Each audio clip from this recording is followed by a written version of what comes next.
Hey guys, gonna do another review. We've reviewed quite a few different products here in the past, but today I got a neat little thing.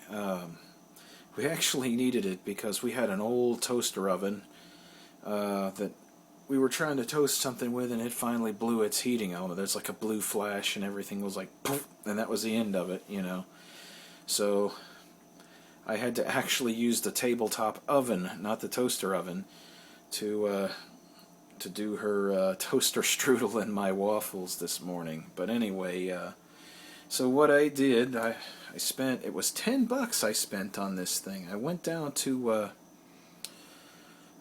Dollar General, and I had to buy a new product. So I bought a toaster instead of a toaster oven because we have an oven over there. So there's not really any point to having a toaster oven, you know, off to the side that does similar function plus one more. But anyway, I'll show you this, and we're going to fire it up for the first time. I've already opened the box, but I'll show you the box the product came in so you know what to look for in the store. Okay, so here it is. This is what I got. This was $10 at Dollar General. I have already taken it out of the box and set it up on the countertop so we can give it its first run. I put it through the initial run with nothing in it. You're supposed to run it at least once or twice clean to burn the manufacturer's oil off, and I did that. And we're going to throw 2 pieces of wheat bread and run it at medium, and medium darkness, and see what it can do.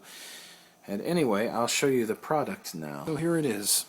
This is the little plastic toaster with pretty good insides. It has good heating elements. It has thick, wide heating elements inside there, and I was very surprised at how heavy the nichrome was inside there.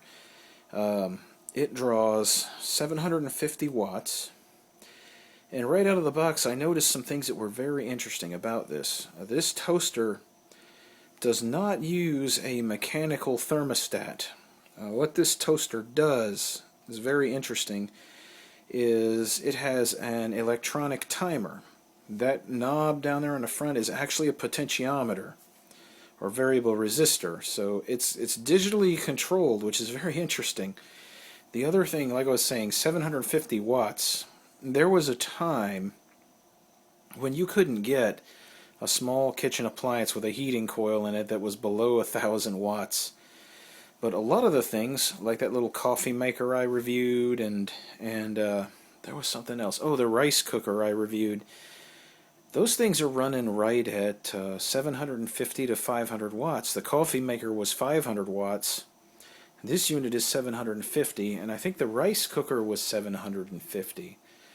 And what that means basically is these little appliances, you can run these on a tiny power source. Like I got a little Harbor Freight generator that's like 800 watts, and it has no trouble pushing that 800 watt load. So these things are very practical on a small thing like that. If you need, if you're on an off-grid setup, you can get you one of those little generators and get you these little appliances. And, there you go. So I'm going to give this a shot, and we're going to just make some toast and jelly. It's a very, very basic thing that you can do with a toaster. We just want to see how it toasts bread, whether it does a good job or not.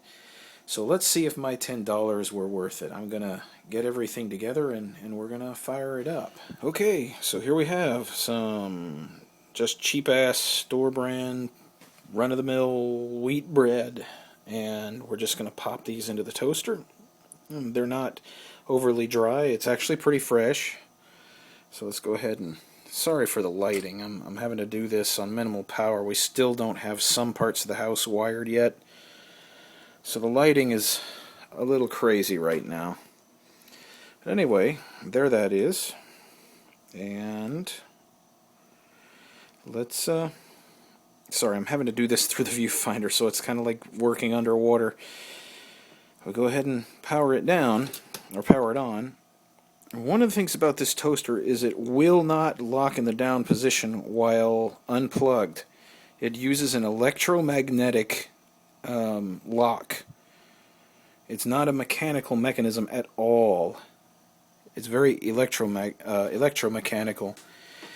Inside, it has these bread guides that close down on it and hold it at the right distance from the central and lateral heating elements. And you can see it gets pretty warm in there. The central heating elements do not burn red hot, but they are working. It actually holds it closer to the center than it does to the outside, so I'm guessing they made those a lower output heating element for that reason. I watched it when I broke it in. But the other thing this will do is if you turn this knob all the way to the left, it has a cancel mark on it. And when you do that, it turns it off and whatever, instantly. So you don't have to fumble with this thing. This does it right here on the knob. And it's like I said, it's a rheostat or a potentiometer, whatever you want to call it. It's variable resistor, so it's electronically controlled. In fact, I don't know if you can hear it, probably not, but there's a 30-cycle hum, so it's on a rectifier driving those elements. That's probably why it's 750 watts. But it should pop up at any minute. And I think I'm just going to forego the jelly. I'm just going to eat the toast. So we're just sacrificing a couple pieces of bread here to see how it does. Because like I said, I just got this today. So this is its first ever run right here, what you're seeing. And it takes it about, looks like it's going to take it about maybe 5 or 6 minutes maybe. We're rolling at 2 minutes and 46 seconds on this. Oh, and look at that. So let's have a look. Let's have a look at what we got there. That's on the medium setting. So not too bad. Not too bad. It did a pretty good job, I think. So let me get that out of my hand because that's quite warm and that metal is quite hot. It's one of those things that's not very fun to work through a viewfinder because there's too many things there you can touch. But it says cold touch sides. And yes, the body of the unit is actually not even really that warm. But I know that the metal is hot because I just burned my thumb getting the bread out. So, and it has a thing, it says it has a thing, and I guess it moved it automatically, but supposedly it lifts the bread out for you if you push it up further than where it pops. So there you go. $10. $10. Toastmaster, a good brand. We're gonna see how this holds up.